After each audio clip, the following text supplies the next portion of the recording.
Search telescope on Facebook Marketplace in any US city tonight and start scrolling. You won't hit the bottom. 30 listings, 40, 50, barely used scopes at half retail. Some at 70% off still in the box, and the box is right there in the photo. That's not random. 3 separate forces are dumping all this glass onto the used market at once, and by the end of this video, you'll know what they are, which listings are traps, and the 4 checks, 10 minutes total, that turn a $150 listing into the best optics deal of 2026. If you like knowing why a market went weird before everyone else catches on, subscribe. That's basically all I do here. First, where did the flood come from? Go back to 2020. Everybody was stuck at home, the sky was suddenly interesting, and telescope makers sold out of everything. Celestron had back orders stretching for months. Retailers moved more scopes in 18 months than they normally move in 5 years, and a huge chunk went to people who had never owned one. Now it's 2026. Those same people are moving, downsizing, cleaning garages, and admitting the scope came out 4 times. Total. All those pandemic purchases are hitting the secondhand market in one big wave. Here's the part that makes you money though. The reason each seller quit tells you exactly whether their scope is worth buying. Some quit because their telescope was garbage.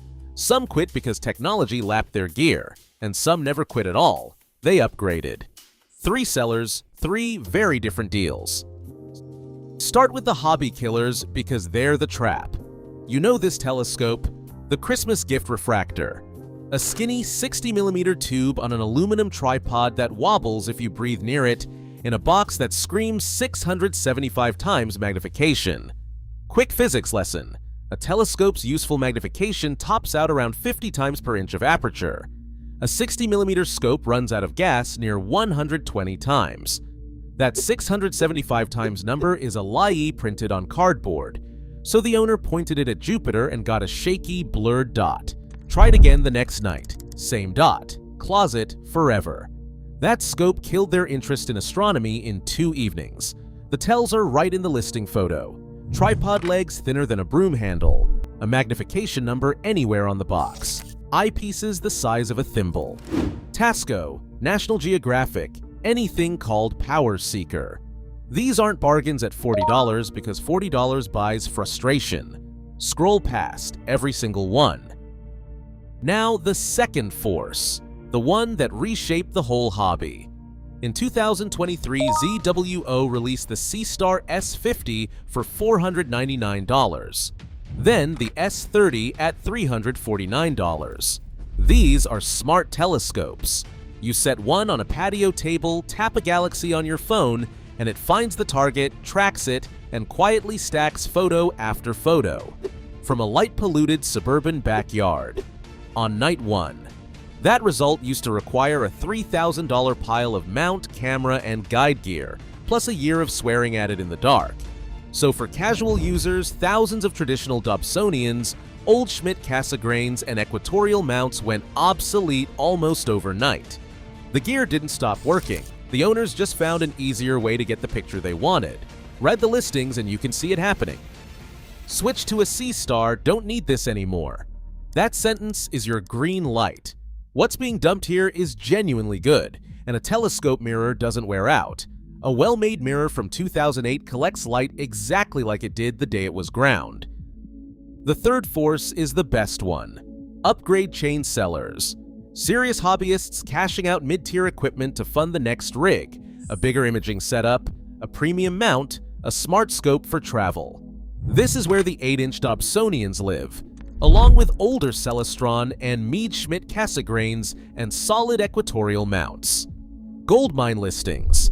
The seller collimated the thing, stored it in a spare bedroom, and can answer any question you throw at them. They'll usually toss in eyepieces, filters, maybe a red flashlight, and a star atlas, because they want it gone in one trip. Funny how that works. The person who loved a telescope sells it in far better shape than the person who ignored one. Buy from the lover, not the ignorer. So how do you tell which is which in person? 4. Checks 10 minutes and you'll know more than the seller does. Check 1. Optics in daylight. Meet during the day and look straight at the mirror or the front lens. Dust is fine. Every mirror on Earth has dust and it doesn't touch the view. You're hunting for scratches, spidery white fungus webs, or coating worn gray around the edges. See any of that? Walk. Check 2. The mount. Set it up, aim at something, tap the tube, and count. If the view settles in about 2 seconds, good. If it keeps dancing, you're holding a hobby killer no matter how nice the glass is. Check 3. Power. If it's a go-to scope with motors, everything turns on before money changes hands. The hand controller lights up. Motors slew in both directions without grinding. Bring a 12-volt power pack so the seller can't shrug about dead batteries. A fried controller can cost more to replace than the whole scope is worth. Check 4 is the one almost nobody knows. Meade went through bankruptcy, and the company that ended up owning both Meade and Orion shut its doors in 2024. Parts and support for their electronics are orphaned now. A simple Meade Dobsonian? No problem, there's nothing on it to break. A Meade LX200 with computerized everything is a gamble, because when a board fails, there's no factory left to call. Celestron is alive and still answers the phone. On anything with wires, that difference matters more than price. Now the actual numbers, because cheap means nothing without anchors. An 8-inch Dobsonian, an Apertura AD8, an Orion XT8, a Jumel Z8 ran $650 to $700 new. Fair use price in 2026 is $300 to $350, with a couple of eyepieces thrown in. At $250, drive fast. At $450, you're paying for the seller's memories.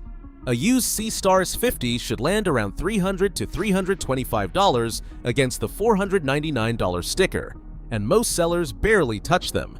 Just watch it connect to the app and take one photo before you pay. The classic orange tube Celestron C8 is the sneaky one. That optical design has been excellent since the 70s, so $400 to $500 on a working mount is fair, or about $300 for the tube alone. And here's the rule that beats all haggling. If the asking price sits above 60% of what the equivalent scope costs new, don't negotiate. Leave. The whole point of a flood is that another listing shows up tomorrow. Sellers holding at 80% of retail are waiting for someone who hasn't watched this video. Don't be that someone. Look, this flood isn't a sign astronomy is dying. It's a window and windows close. Right now is the best moment in at least a decade to get serious aperture for beginner money. Real 8-inch mirrors and proven optical tubes, with the accessory kit riding along for less than a department store charges for a toy. The whole game is buying the scope somebody outgrew and skipping the scope somebody gave up on. One of them shows you Saturn's rings this weekend. The other one wobbles in your closet for 5 years until you become the seller. Your homework? Open Marketplace, find a telescope near you, and drop the brand, the price, and what you see in the photos into the comments. I'll tell you if it's worth the drive. And if this just saved you from hauling home a $40 paperweight, subscribe. Next week, I'm digging into another corner of the used market where the deals hide in plain sight.